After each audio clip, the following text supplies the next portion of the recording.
Sir বাইদেউসকল, চৰকাৰী কৰ্মচাৰী আৰু পেঞ্চনাৰসকলৰ ৫-৬টা গুৰুত্বপূৰ্ণ খবৰ, য'ত কৰ্মচাৰী আৰু পেঞ্চনাৰসকলৰ দৰমহা আৰু পেঞ্চন দ্বিগুণ বৃদ্ধি হোৱা সন্দৰ্ভত, আনহাতে আপোনালোকৰ 18 মাহৰ ডি এৰিয়াৰৰ টকাখিনি মোকলাই দিয়া সন্দৰ্ভত, আনহাতে আপোনালোকৰ পুৰণা পেঞ্চন আঁচনি প্ৰৱৰ্তন কৰা সন্দৰ্ভত, আনহাতে যি অষ্টম দৰমহা আয়োগৰ কথা বাতৰি কাকতত সম্প্ৰচাৰিত হৈ আছে, সেয়া কেতিয়া লাগু হ'ব, কেতিয়াৰ পৰা আপোনালোকে লাভ কৰিব দৰমহা বৃদ্ধিৰ সুবিধা, সেয়া সেই সন্দৰ্ভত, আনহাতে আপোনালোকৰ মুৰ্গী বনছ কিমান পৰিমাণে বৃদ্ধি পাইছে আৰু কেতিয়া লাভ কৰিব এৰিয়াৰ সহকাৰে সেই সন্দৰ্ভত, আনহাতে আপোনালোকৰ যি মেডিকেল এলাউন্স সেয়া আপোনাৰ 600 টকাৰ পৰা বৃদ্ধি হৈ আপোনাৰ 1000ৰ পৰা 3000 টকা কৰাকৈ লৈ আপোনাৰ GIS যি 100 আৰু 200 টকা কৰ্তন কৰা হয় তাৰ পৰা আপোনাৰ বেছিকৈ কৰ্তন কৰাকৈ লৈ ভালেকেইটা গুৰুত্বপূৰ্ণ খবৰ প্ৰভাৱ পাইছে। সেয়েহে আপোনালোকে ভিডিঅ'টো সম্পূৰ্ণ চাব। আনহাতে নতুনকৈ অহা ছাৰ বাইদেউসকলে কৰ্মচাৰী পেঞ্চনৰ প্ৰতিটো শেহতীয়া খবৰ সকলোতে আগত পাবলৈ আমাৰ চেনেলটো ছাবস্ক্ৰাইব কৰিবলৈ নাপাহৰিব। সেয়েহে আমি আপোনালোকৰ সময়ৰ প্ৰতি লক্ষ্য ৰাখি আমি প্ৰথম খবৰটো ক'বলৈ ওলাইছোঁ, সেয়া হ'ল আপোনালোকে এয়া চাব, যোৱা 12 আগষ্টত এয়া অষ্টম দৰমহা আয়োগ গঠন কৰাক লৈ কেতিয়া গঠন কৰিব। কৰ্মচাৰী আৰু পেঞ্চনাৰসকলে অষ্টম দৰমহা আয়োগৰ অধীনত আপোনালোকৰ দৰমহা আৰু পেঞ্চন যি দ্বিগুণ বৃদ্ধি হোৱাৰ সম্ভাৱনা সেয়া কেতিয়া লাভ কৰিব সেই সন্দৰ্ভত প্ৰশ্ন সুধিছে। যোৱা মঙলবাৰে একেবাৰে শেহতীয়া খবৰ এয়া চাব, স্ক্ৰীণত আমি আপোনালোকক এয়া ডেট সহকাৰে তুলি ধৰিছোঁ। আৰু য'ত এয়া শ্ৰী জাভেদ আলী খানে প্ৰশ্ন কৰিছে, য'ত মাননীয় বিত্তমন্ত্ৰী মহোদয়ে এয়া ক'বলৈ চেষ্টা কৰিবনে যে কেন্দ্ৰীয় চৰকাৰৰ কৰ্মচাৰী আৰু পেঞ্চনাৰসকলৰ কাৰণে অষ্টম দৰমহা আয়োগ চৰকাৰে সঁচা অৰ্থত গঠন কৰিব কি নকৰিব, আৰু এয়া 2 নম্বৰে সেয়া কেতিয়া ঘোষণা কৰিব তাৰ সবিশেষ লাগে। আৰু 3 নম্বৰে কৈছে এতিয়ালৈকে 7 মাহ পাৰ হৈ গ'ল, চৰকাৰে এয়া বাস্তৱত ৰূপায়িত নকৰিব নেকি, না চৰকাৰৰ কিবা অষ্টম দৰমহা আয়োগ গঠন কৰাৰ পক্ষপাতি নহয় নেকি, সেই সম্বন্ধে যদি কিবা কাৰণ আছে সেইসমূহ অৱগত কৰিব লাগে বুলি এই আপোনাৰ 6টা প্ৰশ্ন দাঙি ধৰিছে। আৰু ইয়াৰ উত্তৰ দিছে আপোনাৰ ৰাজ্যিক বিত্ত বিভাগৰ মন্ত্ৰী পংকজ চৌধুৰী ডাঙৰীয়াই। আৰু তেখেতে এই উত্তৰটো কৈছে যে চাব, 17 তাৰিখ 1 মাহ 2025 আৰু 17 তাৰিখ 2 মাহ 2025 তাৰিখৰ যোগাযোগৰ জৰিয়তে প্ৰতিৰক্ষা মন্ত্ৰালয় আৰু গৃহ পৰিক্ৰমা মন্ত্ৰালয়, কৰ্মচাৰী আৰু প্ৰশিক্ষণ বিভাগ আৰু সকলো ৰাজ্যৰ পৰা অষ্টম দৰমহা আয়োগৰ কাৰ্যভাৰ যে গ্ৰহণ কৰিব তাৰ বাবে ইনপুট বিচাৰিছে। আৰু ইতিমধ্যে এই ইনপুটসমূহ লাভ কৰা হৈছে আৰু সময়ত চৰকাৰী অধিসূচনা জাৰি কৰা হ'ব। আনহাতে 4 নম্বৰে কৈছে চৰকাৰে অষ্টম কেন্দ্ৰীয় দৰমহা আয়োগ গঠন কৰাৰ সিদ্ধান্ত লৈছে, আৰু যাৰ ফলত শেষৰ উত্তৰটো দিছে যে সময়মতে কৰ্মচাৰী আৰু পেঞ্চনাৰসকলৰ কাৰণে অষ্টম দৰমহা আয়োগৰ সেই অধিসূচনা জাৰি কৰা হ'ব।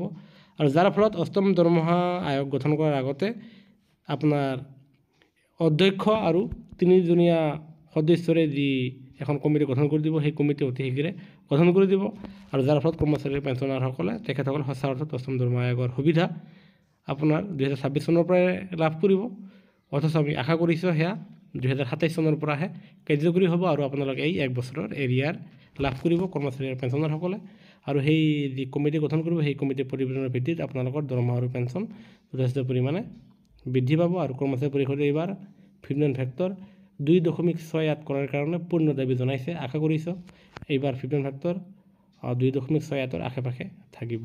এতিয়া আমি আপোনালোকক আন এক শেহতীয়া খবৰ দিবলৈ ওলাইছোঁ, সেয়া হ'ল ICICI বেংকৰ আপোনালোকে যদিহে ছেভিং একাউণ্ট খুলিব খোজে তেনেহ'লে কমচে কম আপোনালোকৰ 50,000 টকা আপোনালোকে ছেভিং একাউণ্টছত ৰাখিব লাগিব বুলি এয়া এক বিশেষ বাতৰি প্ৰকাশ পাইছে।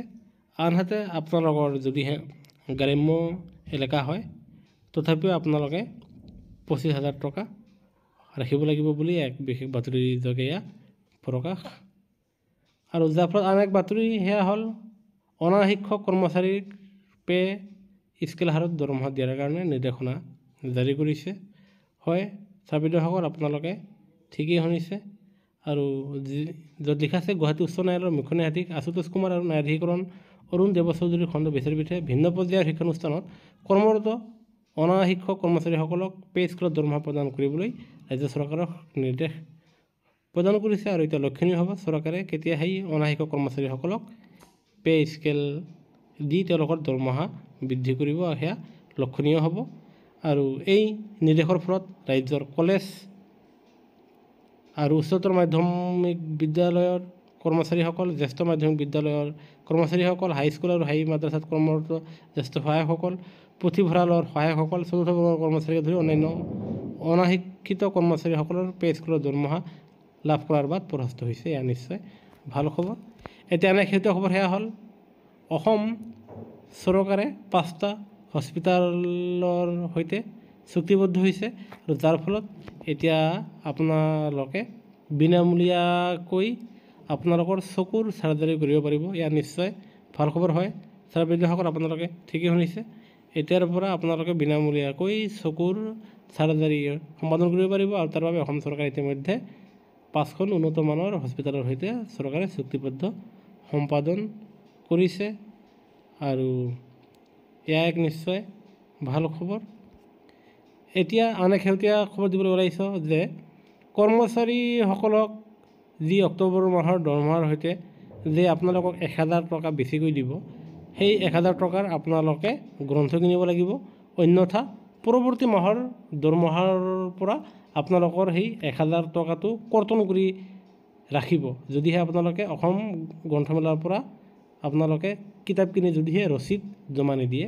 তেনে ক্ষেত্ৰত এয়া চাব, অসমৰ 8খন জিলাত অসম গ্ৰন্থমেলা অনুষ্ঠিত হ'ব। এয়া চাব প্ৰথমতে বঙাইগাঁৱত 22 অক্টোবৰৰ পৰা 19 অক্টোবৰলৈ, লখিমপুৰত 1 নৱেম্বৰৰ পৰা 10 নৱেম্বৰলৈ, নলবাৰীত 6 নৱেম্বৰৰ পৰা 17 নৱেম্বৰলৈ, যোৰহাটত 14 নৱেম্বৰৰ পৰা 25 নৱেম্বৰলৈ, তিনিচুকীয়াত 28 নৱেম্বৰৰ পৰা 7 ডিচেম্বৰলৈ, শিলচৰত 1 ডিচেম্বৰৰ পৰা 10 ডিচেম্বৰলৈ, মঙলদৈত 12 ডিচেম্বৰৰ পৰা 28 ডিচেম্বৰলৈ, আনহাতে গুৱাহাটীত 24 ডিচেম্বৰৰ পৰা 6 জানুৱাৰীৰ ভিত্তিত যি গ্ৰন্থমেলা হ'ব। আৰু এই গ্ৰন্থমেলাতে আপোনালোকে কিতাপ কিনি আপোনালোকে সেয়া বিভাগীয় কৰ্তৃপক্ষৰ ওচৰত আপোনালোকে ৰচিদখন ছাবমিট কৰিলে সেয়া আপোনাৰ 1000 টকাটো আপোনালোকে পৰৱৰ্তী ঘূৰাই দিব নালাগিব। এয়া এক ভাল খবৰ। এতিয়া আমি ক'বলৈ ওলাইছোঁ লোকসভাৰ পৰা 11 তাৰিখে এক প্ৰশ্ন সুধিছিলে, য'ত 18 মাহৰ যি মৰগীয়া মানচ বকেয়া দিব লগা আছে, কৰ্মচাৰী পেঞ্চনাৰসকলে সেয়া পাবলগীয়া আছে, সেয়া আপোনাৰ চৰকাৰে ঘূৰাই দিব নেকি? ইয়াকে লৈ ৰাজ্যসভাত 11 তাৰিখে আনন্দ ভাদুৰীয়াই প্ৰশ্ন কৰিছিলে বিত্তমন্ত্ৰী ডাঙৰীয়ানীক, আৰু যাৰ ফলত বিত্তমন্ত্ৰী ডাঙৰীয়ানীয়ে উত্তৰত শ্ৰী পংকজ চৌধুৰীদেৱে জনাইছে, বিত্ত বিভাগৰ মন্ত্ৰী, তেখেতে কৈছে যে কৰোণা কালৰ সময়ত যি 3 মাহৰ দিয়ে মোকলাই দিবলগীয়া আছিল, সেই 3 বাৰৰ দিয়ে, তেনেহ'লে 6, 6 × 12, 6 × 18 মাহৰ দিয়ে আৰু টকাখিনি কৰোণা কালৰ সময়ত খৰচ কৰা হৈছে। আৰু তেনে ক্ষেত্ৰত যিহেতু কৰোণা কালৰ সময়ত চৰকাৰ অৰ্থনৈতিকভাৱে টনকিয়াল নাছিলে, তেনেহ'লে এইখিনি টকা লৈ তাত জৰা তাপলি মৰা হৈছে। তেনে ক্ষেত্ৰত কৰ্মচাৰী আৰু পেঞ্চনাৰসকলক আকৌ 18 মাহৰ দিয়ে আৰু টকাখিনি দিয়া নহয় বুলি এয়া শেষৰ লাইনৰ পেৰাগ্ৰাফৰ দ্বাৰা এয়া বুজা গৈছে যে ৱেৰ নট কনচিডাৰেড বুলি লিখা আছে। এতিয়া আমি আন এক শেহতীয়া খবৰ দিবলৈ ওলাইছোঁ, সেয়া হ'ল পুৰণা পেঞ্চন আঁচনি প্ৰৱৰ্তন কৰা সন্দৰ্ভত। হয় ছাৰ বাইদেউসকল, আপোনালোকে ঠিকেই শুনিছে। একেলৈ সোমবাৰৰ দিনাখন 11 আগষ্ট তাৰিখে লোকসভাত প্ৰশ্ন সুধিছিলে শ্ৰী অমৰাৰামে, আৰু তেখেতে কৈছিলে যে মাননীয় বিত্ত বিভাগৰ ফালৰ পৰা জনাবনে কৰ্মচাৰী আৰু পেঞ্চনাৰসকলৰ কাৰণে পুৰণা পেঞ্চন আঁচনি প্ৰৱৰ্তন কৰিব কি নকৰিব।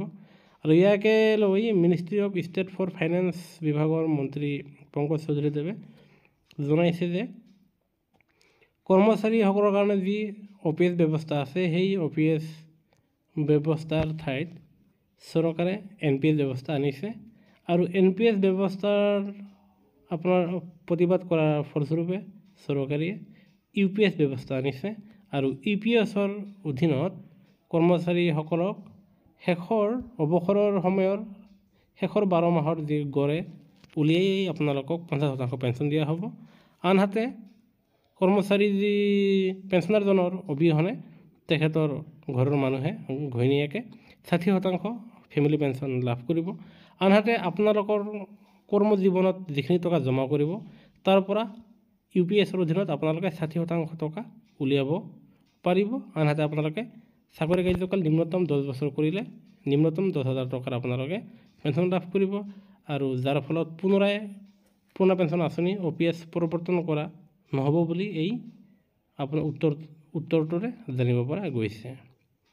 এতিয়া আমি আপোনালোকক ক'বলৈ ওলাইছোঁ যে দুৰ্গা পূজাৰ পূৰ্বে 20% বোনাছ লাভ কৰিব চাহ শ্ৰমিক মজুৰিসকলে, আৰু চাহ শ্ৰমিক মজুৰিসকলে দুৰ্গা পূজাৰ আগে আগে আপোনালোকে 20% বোনাছ লাভ কৰিব।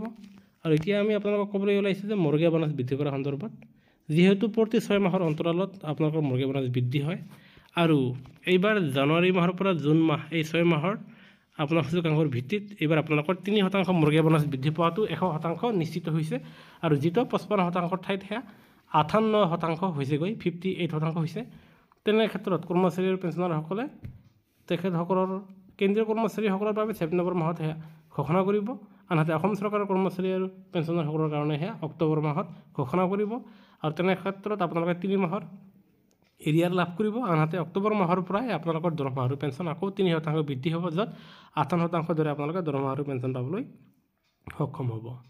এতিয়া আমি ক'বলৈ ওলাইছোঁ যে আপোনালোকৰ GIS চতুৰ্থ বৰ্গৰ কৰ্মচাৰীসকলৰ কাৰণে 100 টকা কৰ্তন কৰা হয়, আনহাতে তৃতীয় বৰ্গৰ কৰ্মচাৰীসকলৰ কাৰণে GISৰ নামত 200 টকা কৰ্তন কৰা হয়, সেয়া আপোনালোকে জানে।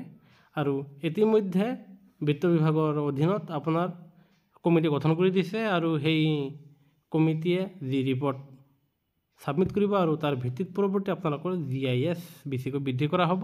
আৰু ইতিমধ্যে কৰ্মচাৰী পৰিষদৰ ফালৰ পৰা ৰাজ্য চৰকাৰক জনোৱা হৈছে যে মেডিকেল মাত্ৰ 600 টকাকৈ লাভ কৰে, তেনে ক্ষেত্ৰত চৰকাৰে যি মেডিকেল এলাউন্স সেয়াও যাতে GISৰ দৰে অতি শীঘ্ৰে বৃদ্ধি কৰাৰ কাৰণে জনাইছে আপোনালোকৰ মেডিকেল এলাউন্স, আৰু সেয়ে লক্ষণীয় হ'ব চৰকাৰে এই সম্বন্ধে কেতিয়া ইতিবাচক সিদ্ধান্ত গ্ৰহণ কৰে, আৰু যেতিয়াই এই সম্বন্ধে নটিছ প্ৰকাশ কৰিব পোনপ্ৰথমে আপোনালোকে আমাৰ চেনেলৰ যোগেদি পাবলৈ সক্ষম হ'ব। সেয়েহে কৰ্মচাৰী পেঞ্চনৰ প্ৰতিটো সৰু আমাৰ চেনেলটো ছাবস্ক্ৰাইব কৰি নাপাহৰিব। ধন্যবাদ।